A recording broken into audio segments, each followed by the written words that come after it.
오늘의 말씀 요한복음 6장 22절에서 40절입니다. 그 다음 날이었다. 바다 건너편에 서 있던 무리는 거기에 배 한 척만 있었다는 것과 예수께서는 제자들과 함께 그 배를 타지 않으셨고 제자들만 따로 떠나갔다는 것을 알았다. 그런데 디베랴에서 온 배 몇 척이 주님께서 감사기도를 드리고 무리에게 빵을 먹이신 곳에 가까이 닿았다.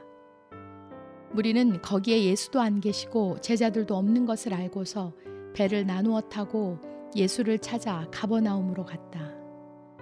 그들은 바다 건너편에서 예수를 만나서 말하였다. 선생님, 언제 여기에 오셨습니까? 예수께서 그들에게 대답하셨다. 내가 진정으로 너희에게 말한다.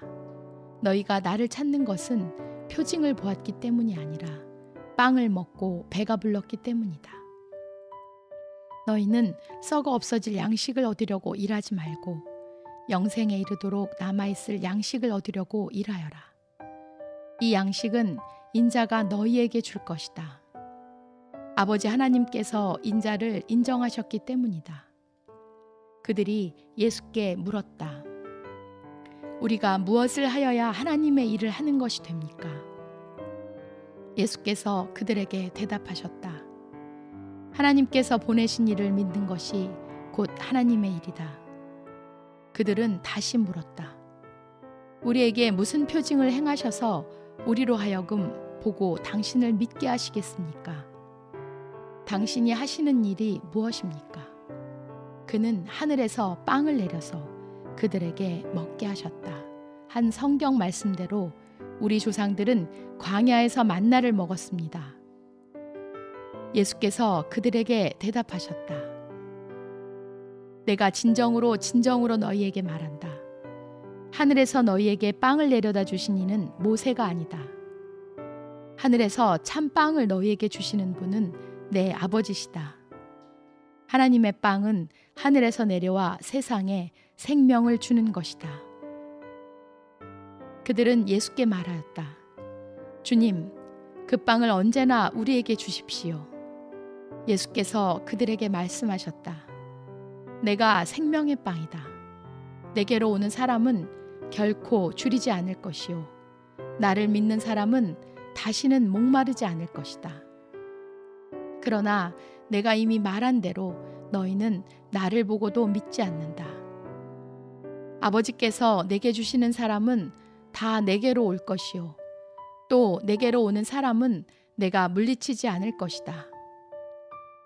그것은 내가 내 뜻을 행하려고 하늘에서 내려온 것이 아니라 나를 보내신 분의 뜻을 행하려고 왔기 때문이다. 나를 보내신 분의 뜻은 내게 주신 사람을 내가 한 사람도 잃어버리지 않고 마지막 날에 모두 살리는 일이다. 또한 아들을 보고 그를 믿는 사람은 누구든지 영생을 얻게 하시는 것이 내 아버지의 뜻이다. 나는 마지막 날에 그들을 살릴 것이다.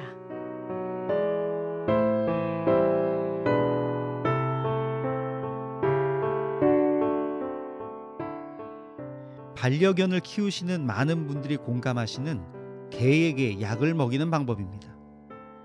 일단 강아지가 먹어야 할 약을 사탕 껍질 같은 데 싸서 강아지 바로 곁에서 부스럭 하는 소리를 들려주면서 까야 합니다. 그리고는 먹으려다가 떨어뜨린 것처럼 앗! 하면 소리를 지르며 떨어뜨려야 한답니다.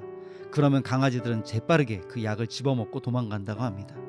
이때 주인이 강아지에게 가서 빨리 줘! 먹지마! 그러면서 뺏으려고 해야 강아지는 급하게 그 약을 씹어서 먹는다고 합니다. 그런데 그렇게 억지로라도 약을 먹이면 약은 강아지의 몸속에서 치료 반응을 일으킵니다. 예수님은 오병이어의 기적을 행하시고 가버나움으로 돌아오셨습니다. 그런데 예수님을 통해서 오병이어의 기적을 맛보았던 이들이 다음 날 아침부터 예수님의 행방을 찾다가 배를 타고는 바다를 건너 가버나움까지 찾아왔습니다.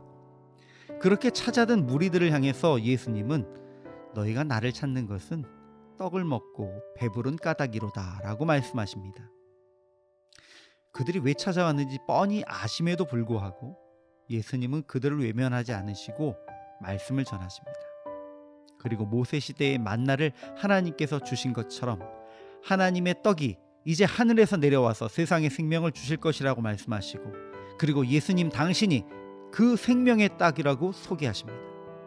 예수를 믿는 자는 영원히 목마르지 않을 것이며 마지막 날에 영생을 얻고 다시 살 것이라고 가르치십니다.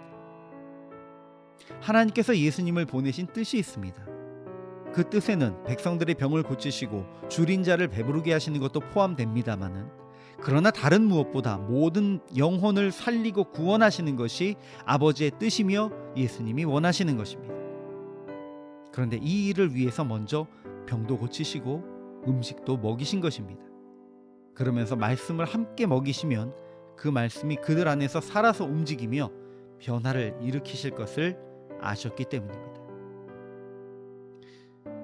당신은 처음부터 내가 주의 영광을 위해서 살아야지라는 마음으로 믿음을 가지셨나요?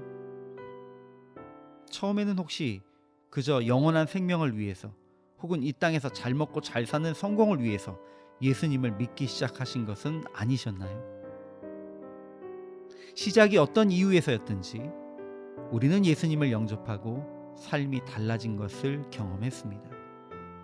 예수님이 생명의 떡이시고 그분이 말씀으로 우리 안에서 역사하시면서 우리가 하나님의 뜻대로 살도록 운동력 있는 말씀으로 역사하셨기 때문입니다. 그러니 오늘 여러분도 어떤 방법으로든 주변 사람들에게 먼저 생명의 떡, 생명의 말씀을 먹게 하십시오. 그들이 먹어 그들 품 안에, 그들의 속에 들어간 말씀이 반드시 변화를 일으킬 것입니다.